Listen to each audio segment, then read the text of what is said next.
किस प्रकार माता सीता ने अपने ससुर राजा दशरथ का किया पिंडदान।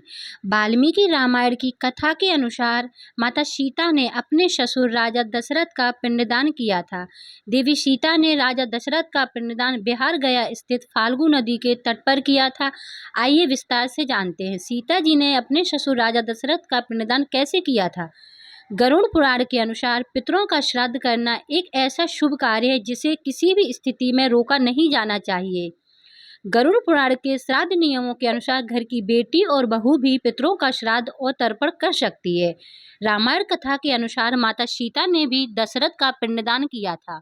सीता जी ने जब अपने ससुर राजा दशरथ का पिंडदान किया था तो उस समय ऐसी घटना घटी थी जिसके बाद सीता जी ने 3 लोगों को शाप और एक को वरदान दिया था।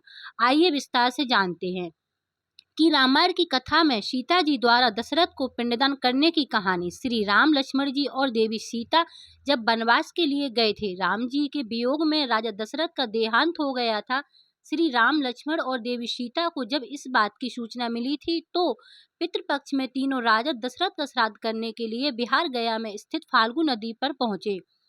फाल्गु नदी के तट पर पहुंचकर श्री राम और लक्ष्मण श्राद्ध की जरूरी कुछ सामान लेने के लिए नगर चले गए, जबकि माता सीता उनके वापस लौटने की प्रतीक्षा करने लगी। बहुत समय बीत जाने पर श्री राम और लक्ष्मण नहीं लौटे।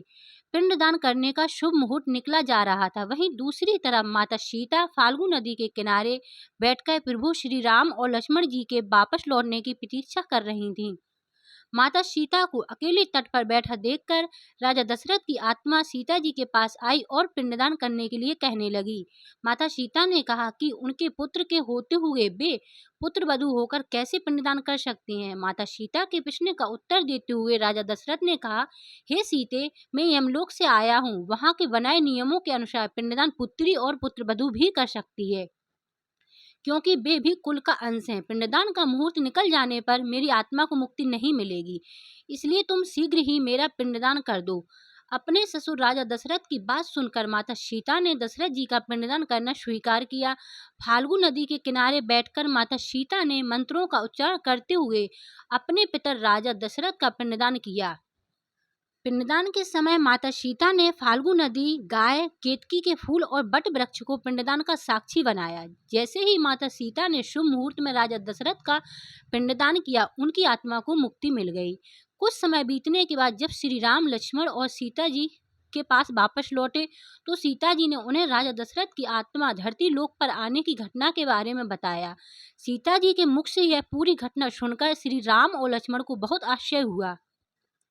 माता सीता प्रभु श्री राम और लक्ष्मण जी की आश्चर्य का कारण समझ गईं, इसलिए उन्होंने फाल्गु नदी, गाय, वटवृक्ष और केतकी के फूल का आवाहन किया करके उन्हें गवाही देने के लिए कहा। सीता जी ने इन चारों से कहा कि वे पिंडदान की पूरी घटना श्री राम को बताएं कि उन्हें किन परिस्थितियों में राजा दशरथ का पिंडदान करना पड़ा। लेकिन तभी ऐसी विचित्र घटना घटी जो हमेशा के लिए कलयुग से जुड़ गई। वास्तव में चारों गवाह में से 3 ने झूठ बोल दिया कि उन्हें इस बारे में कुछ नहीं पता। फाल्गु नदी, गाय और केतकी के फूल ने झूठ बोला कि उन्हें राजा दशरथ के पिंडदान किए जाने की कोई जानकारी नहीं, जबकि वटवृक्ष ने सच बोला कि राजा दशरथ की आत्मा के कहने पर माता सीता ने उनका पिंडदान किया था। वटवृक्ष के मुख से सत्य सुनकर माता सीता बहुत प्रसन्न हुई, जबकि बाकी तीनों गवाह की असत्य पर माता सीता को बहुत क्रोध आया। माता सीता को दुख के साथ क्रोध भी आ रहा था, इसलिए उन्होंने 3 झूठ बोल रहे गवाहों को शाप दे दिया। विस्तार से जानते हैं माता सीता के शाप का प्रभाव कलयुग में भी दिखता है। माता सीता ने क्रोधित होकर फाल्गु नदी, गाय और केतकी के फूल को शाप दिया। सीता जी ने फाल्गु नदी को शाप दिया कि उनका जल सूख जाएगा और वह जल विहीन हो जाएंगी। गाय को पवित्र होकर भी मनुष्य की जूठन खाने का शाप मिला और केतकी के फूल को अभिशप्त कर दिया, जिस कारण केतकी के फूल किसी भी देवी देवता को पूजा में नहीं चढ़ाए जाते हैं। माता सीता ने सत्य बोल रहे वट वृक्ष को दीर्घायु होने का वरदान दिया। माता सीता के दिए गए शाप और वरदान का प्रभाव कलयुग में दिखता है। फाल्गु नदी जल विहीन है, इस नदी की रेत से पिंडदान किया जाता है। गाय पूजनीय होकर भी आज जूठन खाने पर मजबूर है और केतकी का फूल पूजा में नहीं चढ़ाया जाता। वहीं वट वृक्ष की आयु बहुत लंबी होती है। इन तीनों को देखकर कलयुग में हर मनुष्य को सबक लेना चाहिए कि किसी घटना का साक्ष्य बनकर झूठ ना बोले। जय श्री राम। बोलो जय माता दी। इसी तरह की धार्मिक कथाओं वीडियो से जुड़े रहने के लिए हमारे चैनल को लाइक, सब्सक्राइब और शेयर करें। जय जय श्री राम।